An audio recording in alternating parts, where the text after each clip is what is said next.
ब्रह्मलोक का ब्रह्मा जी के पास है, वैकुंठ लोक का भगवान विष्णु जी के पास है। तो भगवान शंकर का भी एक क्रम है। जैसे ही नारायण पृथ्वी पर आए तो सबसे पहले शंकर भगवान ने जाकर उनसे मिलना चाहा। तिरुमाला के शिखर पर वेंकटेश भगवान जब वैकुंठ छोड़कर तिरुमाला पर आते हैं तो भी भगवान शिव जाकर उनका आदर करते हैं, कपिलेश्वर महादेव के रूप में विराजमान होते हैं। नाथद्वारा में मेरे गोवर्धन नाथ जी, श्रीनाथ जी बाबा आकर बैठते हैं तो एक लिंग जी के रूप में जाकर भगवान शिव उनको स्वागत करते हैं। बद्रीनाथ में जब नारायण आकर बैठते हैं तो स्वयं केदारनाथ जी के रूप में जाकर भगवान शिव उनकी अगवानी करते हैं।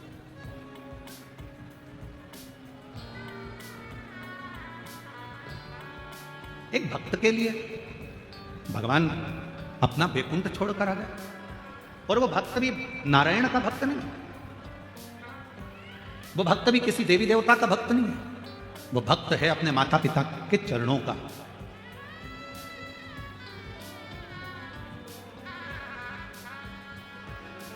बस पहचान गया कि इन्हीं चरणों के माध्यम से मुझे परमात्मा मिल सकता है, इन्हीं चरणों के माध्यम से मुझे भगवान मिल सकता है, ये जान गया। और मेरा सभी आस्था चैनल पर कथा सुनने वाले श्रोता भाई बहनों से, सोशल मीडिया पर कथा सुनने वाले सभी भाई बहनों से निवेदन करूंगा, आपसे कहूंगा कि आप कहीं नहीं जा सकते, आप किसी को नहीं मानते, आप किसी को नहीं सुनते, मत सुनो। आप किसी को नहीं मानते, मत मानो। आप कहीं नहीं जाते, मत जाओ। आप किसी के आगे शीश नहीं झुकाते, मत झुकाओ। आप किसी को प्रणाम नहीं करते, मत करो। पर इस व्यासपीठ के माध्यम से एक बात जरूर कहूंगा, अपने घर में जो जीते जी अपने माँ बाप विराजमान हैं, उनके चरणों का भी अगर वंदन कर रहे हो तो भगवान मिल सकते। बाहर की आवाज थोड़ी सी कम करो, बाहर वाली रिटर्न आ रहा है उसकी आवाज आ रही है।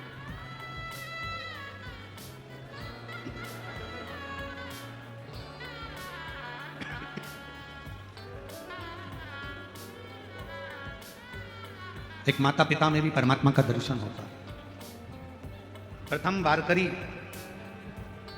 बारी करने वाले, प्रथम बारी भरने वाले एक ही हैं, वो हैं मेरे भगवान शिवदेव, देवाधिदेव महादेव। सूचना मिलते ही नंदी को साथ लेकर परिवार के साथ चल दिए सीधे पंढरपुर की ओर, सीधे पंढरपुर। विठल विठल विठल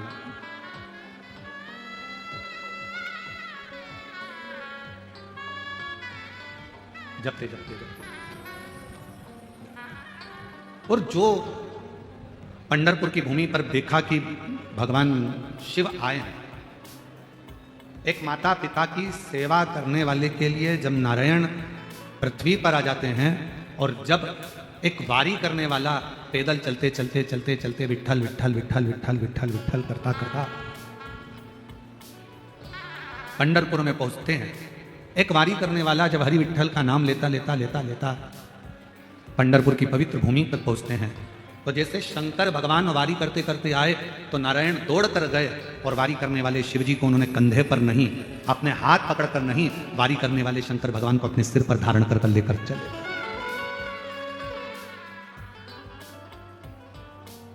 अपने मस्तक पर धारण कर, अपने मस्तक पर बिठाकर, अपने मस्तक पर उनको बिठाकर मंदिर के अंदर प्रवेश कर। और हे मेरे नारायण में, मेरे शंकर भगवान में, मेरे देवताओं में, मेरे भगवान में कोई भेद नहीं है। रामचरितमानस किसने पढ़ी है? जरा हाथ उठाएंगे आप लोग, जिसने रामायण पढ़ी हो। नहीं पढ़ी हो तो सुनी हो, सुनी नहीं हो तो किसी के माध्यम से कभी दर्शन किया हो। उठाओ हाथ जरा सबने, चलो रखो। रामचरितमानस में काकभूषुंडी जी का एक चरित्र आता है।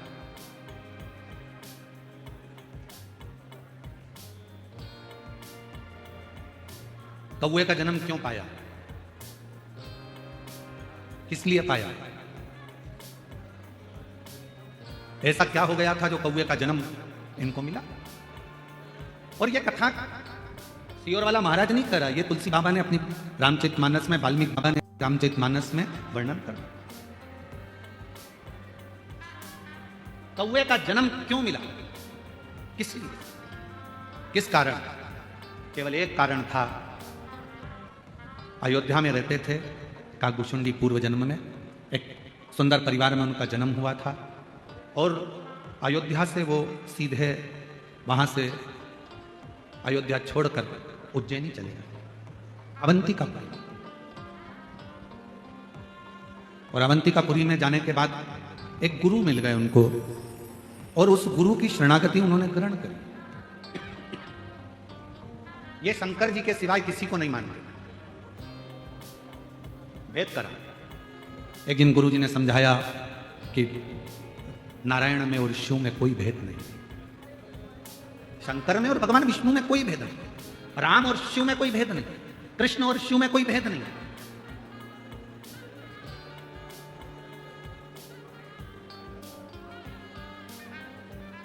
इनमें कोई भेद नजर नहीं आता। फिर भी वो नहीं माना और उसने भेद करा और गुरुजी से बात संवाद करा। गुरुजी को क्रोध आ गया और गुरुजी ने कह दिया कि तू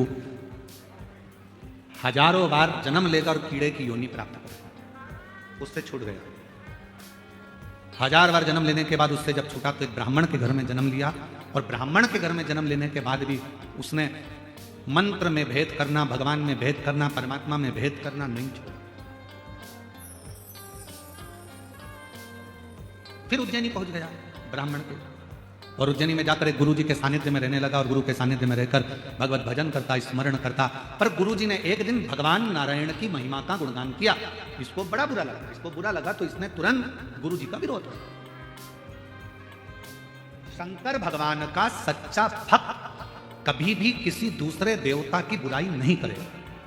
शंकर भगवान का सच्चा भक्त कभी किसी दूसरे मंत्र की बुराई नहीं करेगा। शंकर भगवान का सच्चा भक्त न देवताओं की बुराई करता है, न कभी मंत्र की बुराई करता है। शंकर भगवान का सच्चा भक्त एक सर्वश्रेष्ठ संत का लक्षण क्या होता है? एक सर्वश्रेष्ठ संत, साधु, सन्यासी, तपस्वी, उपासक का लक्षण क्या होता है? वो कभी किसी देवता को बड़ा या छोटा नहीं बताता।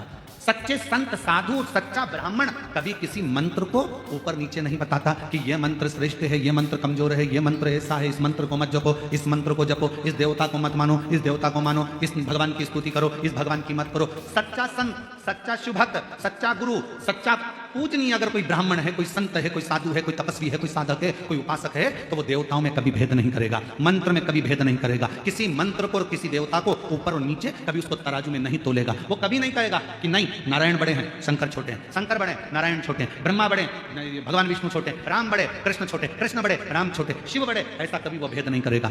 सच्चा संत, सच्चा गुरु, सच्चा शिवभक्त, शंकर की सच्ची आराधना करने वाला कभी किसी देवता की ना तो निंदा करता है, ना कभी किसी मंत्र की निंदा करता है, ना किसी मंत्र को ऊपर बताएगा, ना नीचे बताएगा, ना कभी किसी देवता को ऊपर बताएगा, ना नीचे बताएगा। सच्चे शिवभक्त का लक्षण है वो अपने मन से सबको एक ही बात कहता है, तुम्हारे दिल में जो मंत्र जाए वो जप लो और जो तुम्हारे हृदय में बैठा हो उसकी मूर्त की पूजन कर लो। भेद नहीं कर।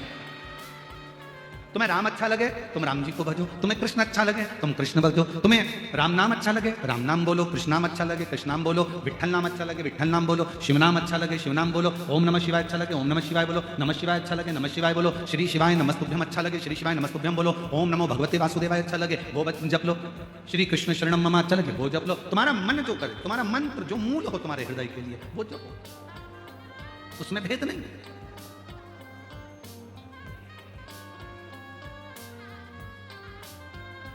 हम तो जपते हैं श्री शिवाय नमस्तुभ्यम, हम तो जपते हैं श्री शिवाय नमस्तुभ्यम, हम जपाते हैं श्री शिवाय नमस्तुभ्यम, हम जपाते हैं श्री शिवाय नमस्तुभ्यम, श्री शिवाय नमस्तुभ्यम, हम जपाते हैं श्री शिवाय नमस्तुभ्यम, हम तो जपते हैं श्री शिवाय नमस्तुभ्यम।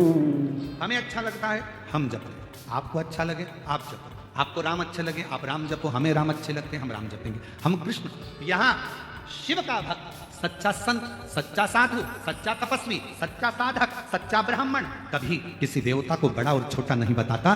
सच्चा ब्राह्मण, सच्चा संत, सच्चा साधु किसी मंत्र को ऊंचा नीचा नहीं बताता। वो तो एक ही बात कहता है, तुम्हारे मन को जो भाए उसको जप लो, उसको पकड़ो और भव सागर से पार उतर जाओ। इससे बढ़कर कोई सुख नहीं, इससे बढ़कर कोई सुख नहीं। अयोध्या में जन्म लेने वाला वो एक साधारण सा जीव 1000 बार उज्जैनी में रहने कर भी देवताओं की निंदा करता रहा, मंत्रों की निंदा करता रहा, मंत्रों को देवताओं को ऊंचा नीचा देखता रहा। 1000 बार कीड़े की योनि पाने के बाद ब्राह्मण के घर में जन्म मिला। ब्राह्मण के घर में जन्म लेने के बाद फिर उज्जैनी पहुंच गया, गुरु की शरणागति ली, गुरु जी ने मंत्र दिया, मंत्र दीक्षा दी, गुरु जी ने भजन कीर्तन स्मरण कराया। एक दिन गुरु जी ने भगवान नारायण का गुणगान कर दिया, उतना गुणगान करा तो इसको गुस्सा आ गया, और गुस्सा आ गया तो भगवान अपने गुरु से ही अपशब्द कह, अपने गुरु से अपशब्द कह और देवताओं की निंदा कर। मुझे नहीं जपना नारायण का नाम, मुझे नहीं मानना नारायण को, बस निंदा करना चालू करी।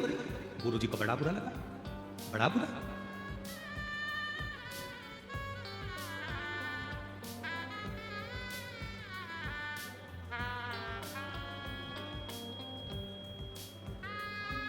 और श्राप मिल गया, श्राप, धागा बनने का। क्षमा मांग ली भगवान शंकर से कि मुझसे गलती हो गई। एक स्तुति रामचरितमानस की हमारे यहाँ उसको दोहराया जाता है, गाया जाता है। नमामि शमीशा निर्वाण रूपं विभुं व्यासकं ब्रह्मवेद स्वरूपम्। ये रामचरितमानस की स्तुति, ये केवल उसी भक्त के लिए। एक गुरु शिव जी से प्रार्थना कर रहे हैं, इससे गलती हो गई, इसने देवताओं में भेद कर दिया, इससे गलती हो गई, इसने मंत्रों में भेद कर दिया, इसने कह दिया ये मंत्र बड़ा है, ये मंत्र छोटा है, ये भगवान बड़े हैं, ये भगवान छोटे हैं, ये भूल हो गई, इससे क्षमा कर दो। शंकर भगवान ने कहा ठीक है, ये कौवा बनकर भी राम नाम का गुणगान गाएगा और बाद में फिर मेरे ही धाम पर आ जाएगा, तब ये छूट पाएगा भगवान की अविरल भक्ति को दारण। भेद ना करिए। शिव महापुराण कभी किसी देवता में भेद करना नहीं बताती कि ये बड़ा कि ये छोटा, ये अच्छा कि ये बुरा। ना जाने क्यों ऐसा होता है, हमें समझ में नहीं आता। जो विद्वान होता चले जाता है वो भेद करना सीख जाता है कि ये बड़ा ये छोटा। शिव महापुराण तो यहाँ तक नहीं कहती ब्राह्मण क्षत्रिय वैश्य और शूद्र, शिव महापुराण कथा कहती है सब बराबर है। माता के गर्भ से जन्म लिया है, उस परमात्मा ने पैदा करा है। परमात्मा ने यह देखकर पैदा नहीं करा था कि ये ब्राह्मण के घर में जन्म ले लिया है, कि क्षत्रिय के घर में जन्म ले रहा है, कि वैश्य के घर में जन्म ले रहा है, कि शूद्र के घर में जन्म ले रहा है। हम सब मनु की संतान मनुष्य बनकर पैदा हुए थे। भेद तो दुनिया के लोगों ने कर दिया। हमारे दिल में, हमारे शरीर में एक जैसा रक्त बहता है और हमारे दिल में शिव का निवास रहता है। हम सब एक हैं, हमें भेद नहीं है। वो तो दृष्टि का दोष है।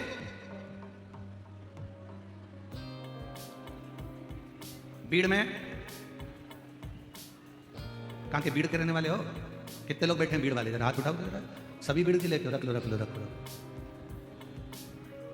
हड्डी का डॉक्टर है क्या बीड़ में? अरे जम के तो बोलो, आवाज नहीं आई है। आज शाम को जाकर पूछना डॉक्टर साहब से, क्यों साहब तुम्हारे यहाँ हड्डी के मरीज आते हैं, किसी का पांव टूट गया, किसी की कमर टूट गई, उससे जाकर पूछना कभी किसी अंधे व्यक्ति की पांव टूटी क्या? कभी किसी अंधे व्यक्ति का कमर टूटी क्या? हमेशा खड्डे में आंख वाला ही गिरता है, अंधा नहीं गिरता। हड्डी के डॉक्टर से जाकर पूछो तुम्हारे यहाँ अंधे मरीज कितने आते हैं, कितने अंधे मरीज के पांव टूटे, कितने अंधे मरीज की कमर टूटी, कितने अंधे मरीज को ठोकर लगी। वो कह देगा अंधे के तो पांव टूटते ही नहीं है, आंख वालों के टूटते, आंख वालों के टूटते, क्योंकि अंधा संभल कर चलता है, आंख वाला अकड़ कर चलता है, इसलिए खड्डे में गिर जाता है। मरीज ही नहीं आते। हम चल रहे हैं अपनी अकड़ में, तो मुझे जानता नहीं है, मैं तो अपनी गाड़ी यहीं रोड पे खड़ी करूंगा, जो बन जाए कर ले। तू मुझे पहचानता नहीं है, मैं हर बार आता हूँ यहाँ, इतना इतना खर्चा करके जाता हूँ यहाँ, तो मुझे जानता नहीं है, मैंने ऐसा करा है, मैंने वैसा करा है। बस ये अकड़ ही व्यक्ति को खड्डे में गिरा देती है और परमात्मा से दूर करा देती है। इस अकड़ से दूर हो जाओ। यहाँ बुलाने वाले भी माऊली, तुमसे खर्च कराने वाले भी माऊली, और तुमको आशीर्वाद देने वाले भी माऊली, इसके सिवा कोई नहीं। यहाँ वो बुलाता है तो कोई आता है। संत ज्ञानेश्वर माऊली की कृपा होती है तो लोग चाकरवाड़ी आते हैं, और अगर उनकी कृपा ना हो तो कोई चाकरवाड़ी भी नहीं आती। यहाँ आए हो उसकी कृपा से, उसने बुलाया तो तुम यहाँ पहुंच गए। उसकी उदाहरण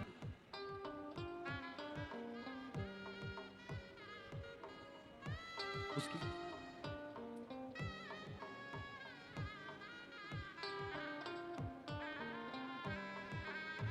हमारे शंकर भगवान कभी भेद करना नहीं बताते। शिव कभी भेद करना नहीं, भेद करा रामचरित मानस में आया कि इन्होंने भेद करा तो कौवे का जन्म मिल गया, परेशान हो गए, शिव जी की स्तुति करी, नमामि शमीशाम निर्वाण रूपम विभुं व्यापकं ब्रह्म वेद स्वरूपम। स्तुति करिए, गाया, भगवान से प्रार्थना करी, क्षमा करो क्षमा करो क्षमा करो, दया करो, करुणा करो, कृपा करो, बार बार स्तुति करो। नमामि शमीशाम निर्वाण रूपम विभुं व्यापकं ब्रह्म वेद स्वरूपम। भगवान से बारंबार निवेदन किया गया है, प्रार्थना करें, दया करुणा करें, कृपा करें, आपके चरणों में। गलती हो गई इनसे, इनने भेद कर दिया। कोई आपसे कहे हम शंकर जी को नहीं मानते, हाथ जोड़कर कह देना आप मानो चाहे मत मानो। भृंगी ऋषि की कथा कहती है कि भृंगी बाबा केवल शिव को भजते थे, इसके सिवाय किसी को नहीं भजते।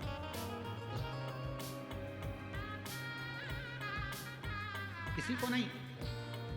एक बार शंकर पार्वती जी साथ में बैठे हुए, मेरे भोलेनाथ, मेरे शिव, मेरे पार्वती दोनों संग में बैठे, दोनों साथ, और परिक्रमा करने के लिए भृंगी बाबा आ गए। परिक्रमा कर रहे थे तो उन्होंने विचार करा कि ये तो दोनों साथ में बैठे हुए हैं और मैं केवल शिव की परिक्रमा करूंगा, शिव को मानता हूं, शक्ति को नहीं। तो उन्होंने विचार करा क्या करा जाए, करें तो करें क्या। तो उन दोनों के बीच में से निकल के जा रहे हैं। पार्वती जी ने शंकर जी को देखा, शंकर जी ने पार्वती को देखा, शिव जी ने कहा पार्वती अब एक काम कर, इसकी आज जो इसने सोच रखा है अलग से परिक्रमा का, एक काम कर तू मेरी गोदी में आकर बैठ जा। शंकर जी ने पार्वती को अपनी गोदी में ले लिया, गोदी में बिठा लिया पार्वती जी को। सब लोग आश्चर्य कर रहे हैं, बताओ गजब के शंकर भगवान है, अपनी पत्नी को गोदी में बिठा के रखें। अरे भाई अर्धांगिनी है, भेद, संसार के भेद को मिटाने के लिए, मन के संशय को मिटाने के लिए परमात्मा कुछ ना कुछ ऐसी लीलाएं करते। नहीं तो शिव कथा तो खुद ही कहती है कि नींद, नशा और पर नारी का त्याग तुरंत करना चाहिए, तुरंत। महापुराण की कथा कहती है ज्यादा नींद में सोना नहीं, नशे में ज्यादा डूबना नहीं, और पर नारी का संग करना। पर नारी का संग भी ना करिए, नशे में भी ना डूबिए और नींद में भी ज्यादा नहीं रहिए। जो व्यक्ति ज्यादा सोता है, बहुत सोने में लगा रहता है, वही सब कुछ खो बैठता है। सब कुछ से मतलब, धन से मतलब नहीं है, अपने शरीर की पूरी काया खराब कर लेता है, पूरी काया।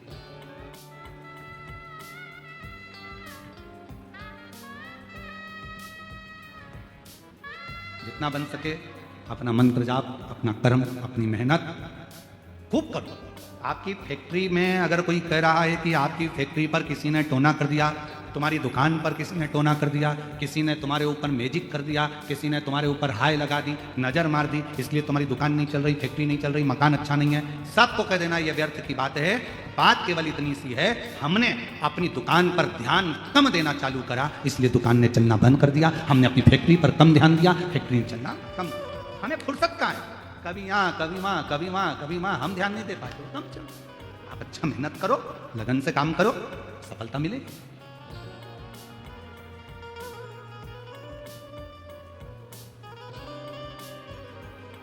हम तो शरीर में रोग बढ़ गया, डॉक्टर साहब ने कहा सुबह मॉर्निंग वॉक करा करो, तब सवेरे घूमना चालू करा। जैसे ही शरीर थोड़ा बहुत ठीक हो गया, मॉर्निंग वॉक खत्म।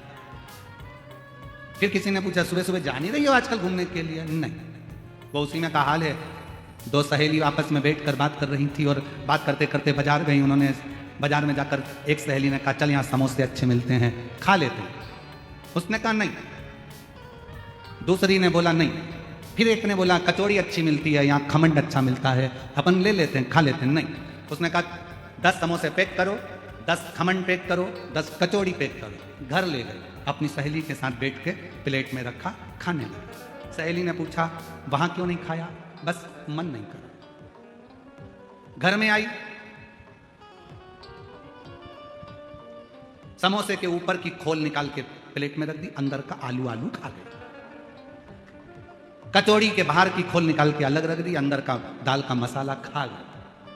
सहेली ने पूछा ऐसा क्यों कर रही है? मेरा पेट बढ़ रहा है इसलिए बाहर का नहीं खाती।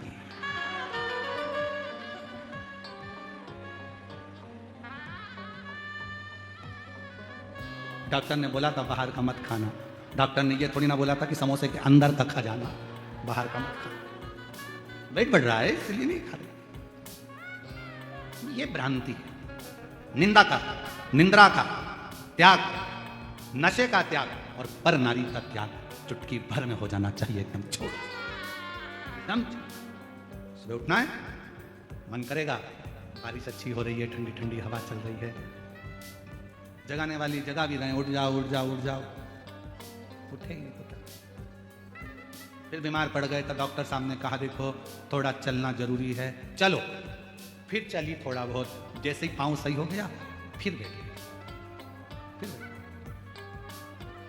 महाराज शिव कथा कर रही है, शंकर की कथा कर रही है। और शंभु शरणे मांगू घड़ी रे घड़ी, दुख काटो दया करी दर्शन आपो। ओ शंभु शरणे मांगू घड़ी रे घड़ी, दुख काटो दया करी दर्शन आपो।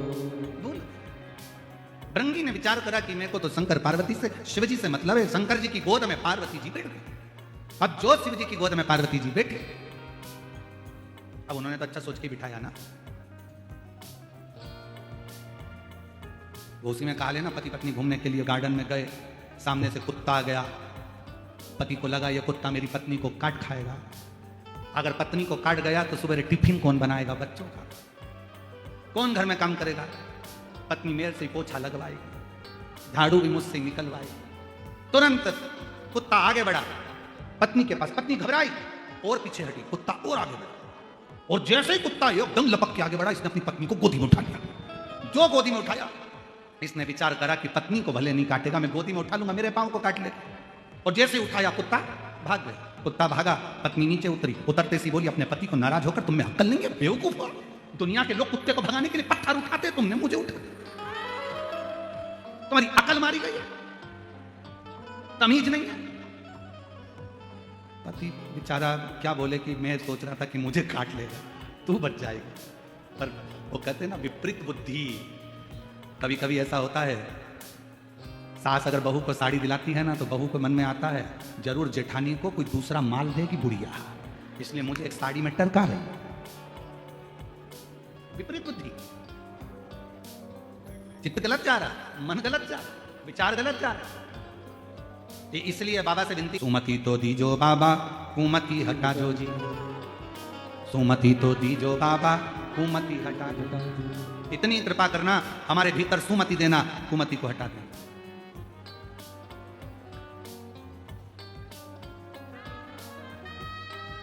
हमें नहीं चाहिए ऐसी मति जिसमें हमारा गलत विचार, गलत सोच, गलत दृष्टि, गलत भाव हमारे अंदर है। भृंगी ने विचार करा, शंकर जी की गोद में पार्वती जी बैठ गई। भृंगी को गुस्सा आ गया, बताओ पार्वती जी शिव जी की गोद में बैठ गई, और बिठाया किसने? शंकर भगवान ने। मालूम नहीं पड़ा कि किसने। तुरंत कभी कभी ऐसा होता है, कभी कभी ऐसा होता है कि पति पत्नी कहीं पर अगर घूमने के लिए जाते हैं तो पति पत्नी में इतना निगाह का भाव रहता है कि पति पत्नी को कुछ नहीं कहता, आंखों में समझा देता। बस जरा सा आंखों से इधर देखा तो पत्नी तुरंत इधर खसक गई, तुरंत नेत्र से।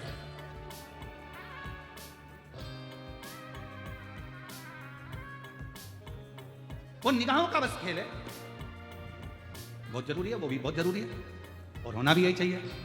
पार्वती जी शिव जी की गोद में बैठ गई। भृंगी को लगा मैं कैसे परिक्रमा करूं। भृंगी ने विचार करा, अब भी रुको। भृंगी को शिव तत्व की बड़ी प्राप्ति थी, भगवान की भक्ति में डूबा रहता था, वो अपना रूप बदल सकता था। भृंगी ऋषि ने, भृंगु बाबा ने, तुरंत भृंगी बाबा ने उसी समय पर भंवरे का रूप रख लिया कि भंवरे का रूप रखकर दोनों के बीच में से निकल के परिक्रमा कर दो।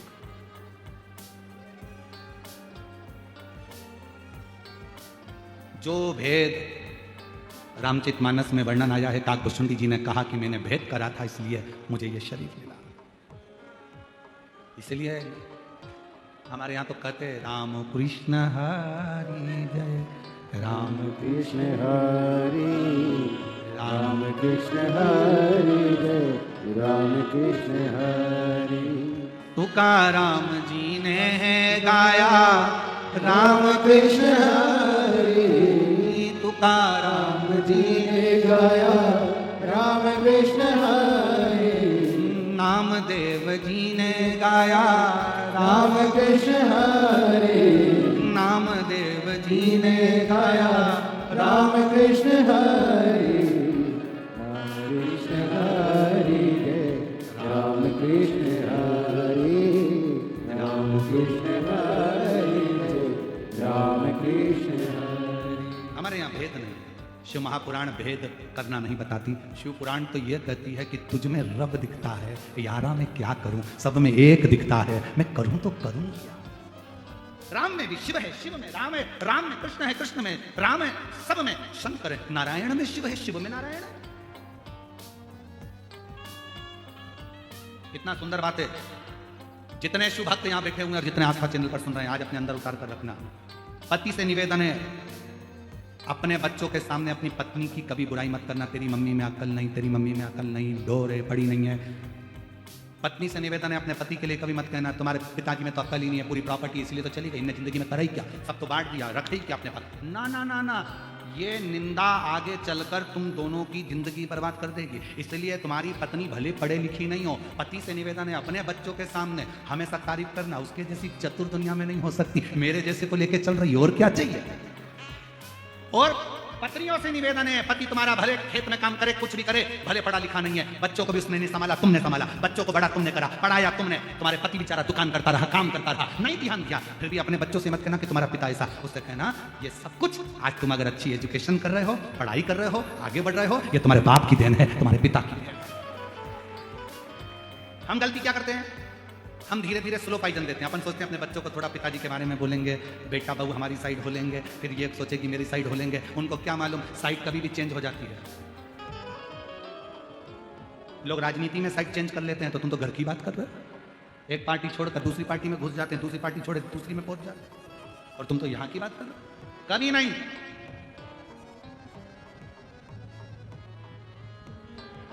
भगवान कृष्ण की एक लीला है ना, क्यों रे कन्हैया मक्खन खाया। कन्हैया बोले, एक शब्द कन्हैया ने पकड़ा, कौन सा था, कि मैया मोरी मैं नहीं माखन खायो, मैया मोरी मैं नहीं माखन खायो। शब्द एक है, फिर से आप बोल के बताओ, मैया मोरी मैं नहीं माखन खायो, मैं नहीं खायो, मैं नहीं खायो। शब्द एक ही पकड़ा है। लाला तूने खायो ना, मैया मोरी मैं नहीं माखन। यशोदा मैया ने पूछा, या तो ऐसी हिला ले या ऐसी हिला ले, शब्द तो समझ में आए कि तूने खाया कि नहीं खाया। तो कन्हैया ने भी कह दिया, मैया अरे ऊपर मटकी बंधी थी मैया, और गिर के चकना चूर है, अरे छीका तो बिल्ली ने तोड़ा, हमारा का कसूर है। हमको तो जबरदस्ती इल्जाम लगाया, हमारा है। अब यशोदा मैया चतुर थी, उसने पूछा कि मटकी ऊपर टंगी थी, बिल्ली ऊपर चढ़ी कैसे। तो कन्हैया ने कहा, आजकल की बिल्लियां इतनी समझदार हो गई, फ्रिज खोल के दूध पी जाती है।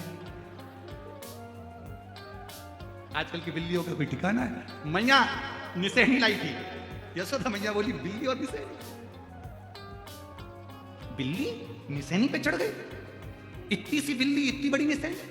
तो तुरंत कन्हैया ने कहा, मैया परसों के दिन में ब्रज में गया था, गोकुल में एक बेटा बहू अपनी सास को सोने की निसेनी चढ़ा रहे थे। मैया सोने की निशानी कितनी बड़ी थी, बोलो तो नहीं जरा भीड़ वालियों, जिनके तो बोलो सोने की निशानी कितनी बड़ी थी। तो यशोदा जी ने पूछा कितनी बड़ी, कन्हैया बोले इतनी सी। जब इतनी सी सोने की निशानी पे इतनी बड़ी 80 साल की सास चढ़ सकती है, तो इतनी बड़ी सीढ़ी पे बिल्ली भी चढ़ सकती है।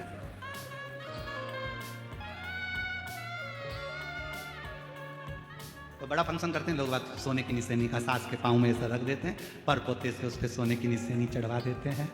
अरे मेरी जीजियों, सोने की निशानी चढ़ो चाहे मत चढ़ो, पर शंकर जी के दरवाजे की सीढ़ियाँ जरूर चढ़ लेना, तो जिंदगी सार्थक हो जाए। सोने की सीढ़ी चढ़ने से तुम कहीं पहुंचो चाहे नहीं पहुंचो, हमको तो नहीं मालूम। और जो लोग सोने की सीढ़ी चढ़ के ऊपर गए हो, उनसे ऊपर जाकर पूछ के आना कि तुम वैकुंठ में हो कि नरक में। हाँ, उनका तो हमको नहीं मालूम, पर इतना जरूर मालूम है जो सोने की सीढ़ी चढ़कर गए उनका बैकुंठ गए कि नरक गए, ये हमको नहीं मालूम। हाँ, भीड़ वालों को मालूम हो तो बात दूसरी, इनकी पहचान बहुत दूर तक है,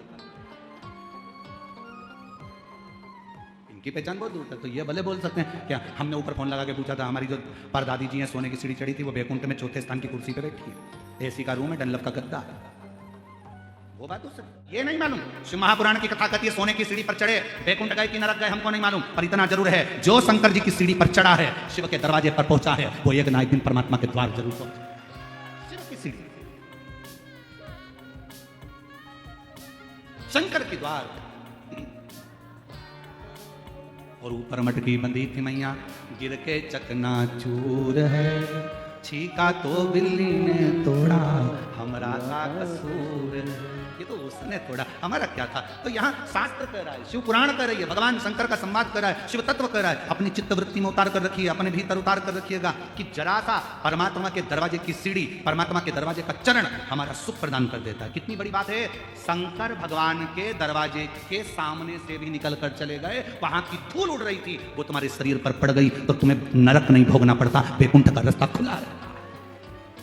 इसीलिए शिव महापुराण की कथा कहती है, अगर अपनी फैक्ट्री जा रहे हो, दुकान जा रहे हो, ऑफिस में जा रहे हो, तो किसी शंकर जी के मंदिर के सामने से निकल कर चले जाओ, भले लोटा भर चल चढ़ाओ चाहे मत चढ़ाओ, मंदिर के सामने से निकल कर चले जाओ, मंदिर में अंदर जाओ चाहे मत जाओ, बाहर से ही स्माइल देते हुए चले जाओ। ये भी नहीं कर सकते तो शिखर देख लो 2 मिनट के लिए, वो भी नहीं बन सकता तो हर हर, और अगर गाड़ी पकड़े पकड़े हर हर महादेव भी नहीं बने तो मुख से श्री शिवाय नमस्तुभ्यम इतना बोलते बोलते भी, और अगर वो भी नहीं बोल सकते तो बस थोड़ा सा स्माइल दो, पढ़ लो।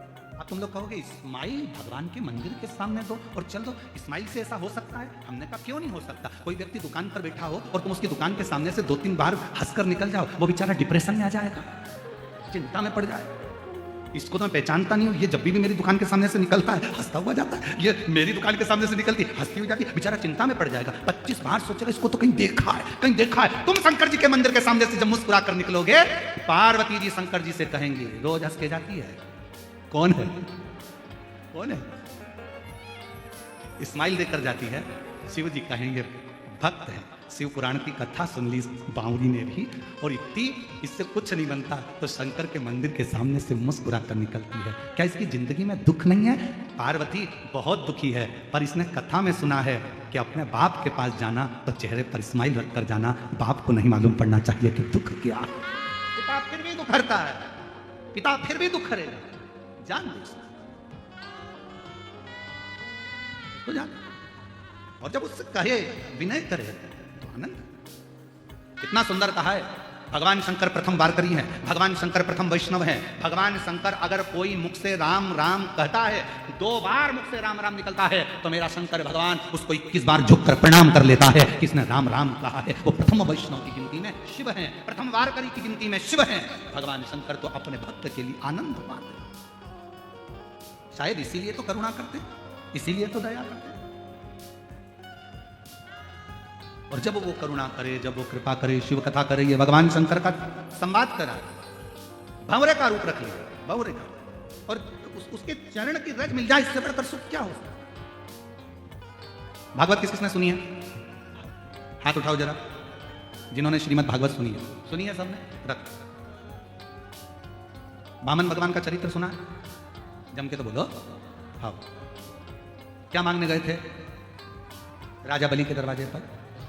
अच्छी जम के बोलो, 3 पग भूमि। ठीक है, मतलब तुम लोगों ने कथा सुनी।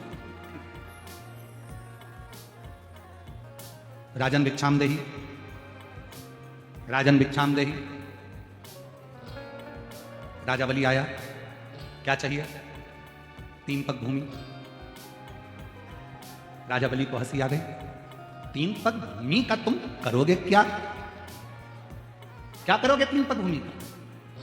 कई लोगों को बड़ी चिंता रहती है, हमने मंदिर में इतना प्रसाद चढ़ाया, पंडित जी क्या करेंगे?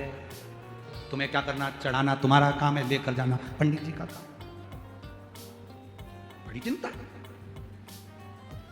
राजा बलि ने पूछा 3 पग भूमि का तुम करोगे क्या? वामन भगवान ने कहा मर्जी मेरी, तुम तो 3 पग दे दे।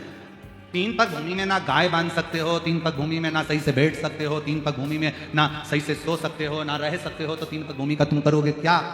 राजा बलि ने बार बार भगवान से कहा तो भगवान ने कहा बस मुझे तो 3 पग भूमि चाहिए।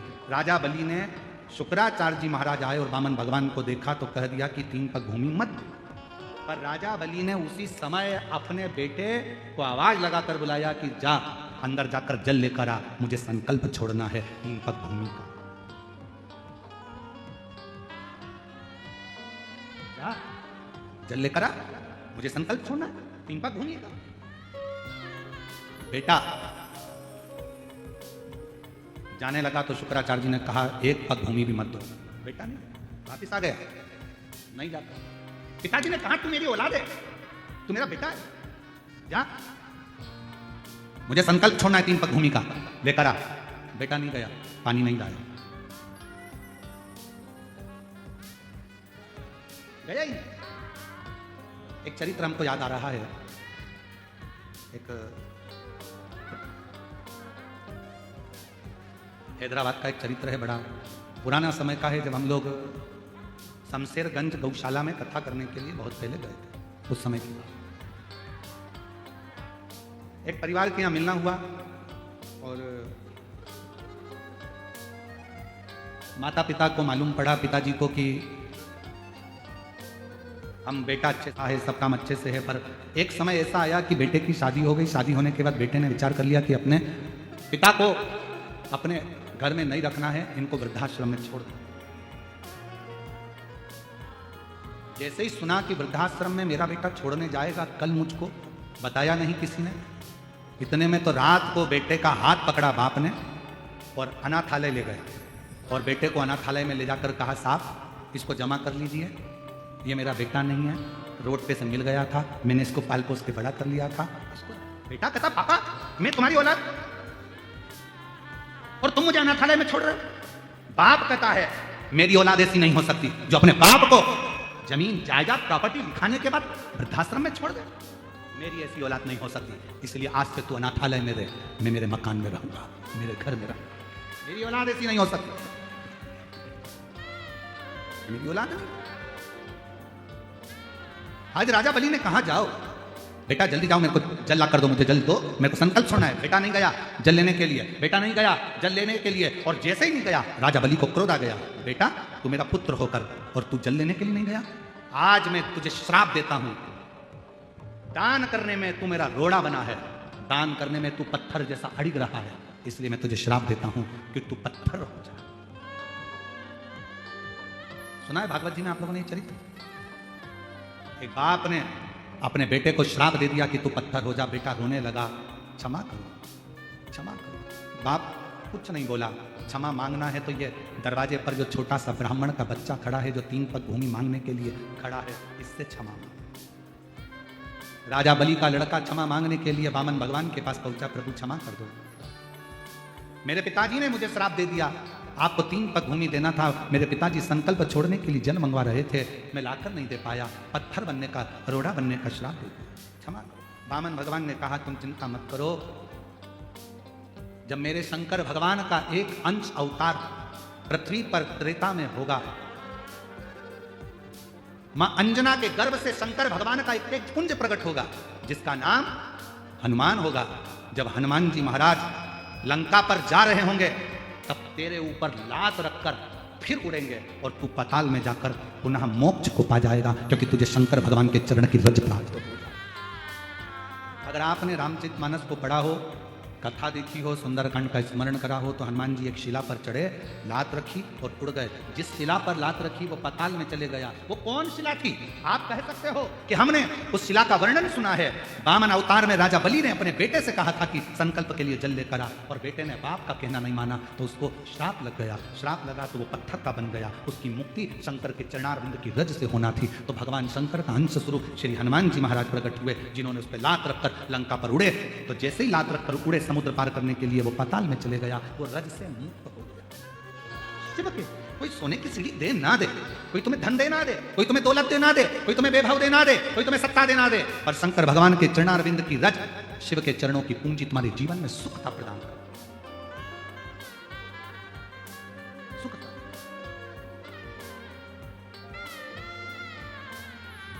शंभु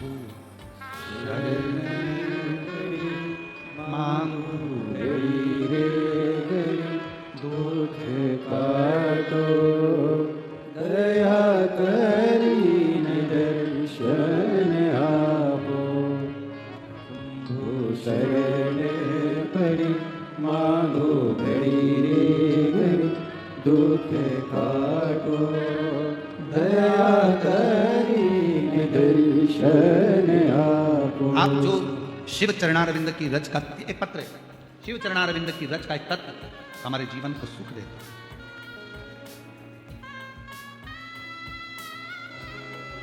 मैं योगिता मारुति गाड़े, गांव चकलांबा, गेवराई, जिला बीड़। मेरा मोबाइल नंबर ये है। पत्र को आप लोग एलईडी पर पढ़ सकते हो, मोबाइल पर पढ़ सकते हो। कहीं बैठी हो तो हाथ हिला सकती हैं। मैं योगिता मारुति गाड़े, गांव चकलांबा, तहसील गेवराई, जिला बीड़। मोबाइल नंबर ये है। आपकी कथा का मैं वर्णन करूं गुरुजी। एक दिन आपकी कथा टीवी पर सुनते सुनते एक बेलपत्र और आपके बताए गए उपाय पर मेरा मन टिक गया। गुरुजी, मेरी बेटियां हैं 3, एक बेटा। गुरुदेव, जब मेरा बेटा 2 साल का था, 18 मई 2012 को मेरा बेटा मर गया। कौन से सन में? 2000, जम के बोलो, 12। 2012 को 18 मई 2012 को मेरा 2 साल का बेटा चला गया। समय निकलता गया, बच्चे बड़े हो गए, क्रम चलता रहा। आपकी कथा तो अभी सुनना प्रारंभ करी। मन में आया, मेरी बेटी की शादी हो गई, बेटी का विवाह हो गया। फिर भी मेरे मन में आपकी कथा सुनकर एक भाव आ गया कि शिव जी की झोली भर दे।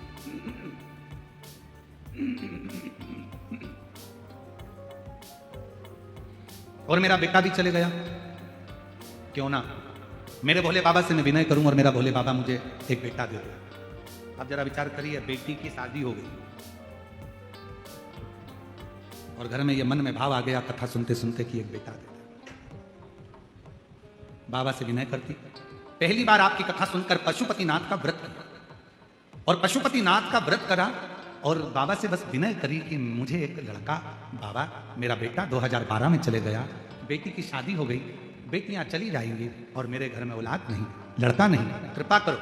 पूरे मोहल्ले के लोग हंसते थे, क्यों वो सियोर वाले बाबा के चक्कर में पड़ी है, क्यों मंदिर जाना चालू कर दिया। पर मुझे क्या मालूम था कि टीवी पर कथा सुनने का भी क्या इतना फल है। श्री शिवाय नमस्तुभ्यम को जपती, बाबा से प्रार्थना करती और बाबा की कृपा से मेरा गर्भ ठहर गया। गर्भ ठहर गया, बेटी ससुराल, मेरा गर्भ ठहरा। बाबा की ऐसी कृपा हुई कि मेरे बाबा ने मेरे घर में पुत्र रत्न की प्राप्ति कराई। गुरुदेव, बेटी का एक बेटा भी है और मेरा बालक बाद में हुआ। भांजा बड़ा है, मामा छोटा। सारी दुनिया आश्चर्य करती है ये कैसे हो गया।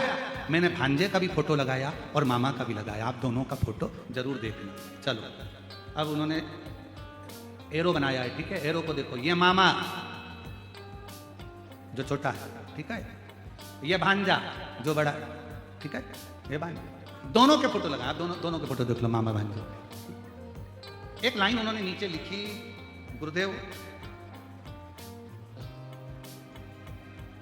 क्या शिव इतने दयालु हैं कि जो मांगो वो दे देते।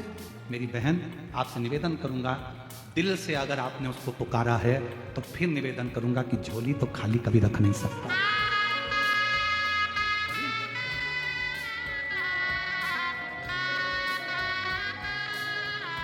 उसकी कृपा, उसकी करुणा, उसकी दया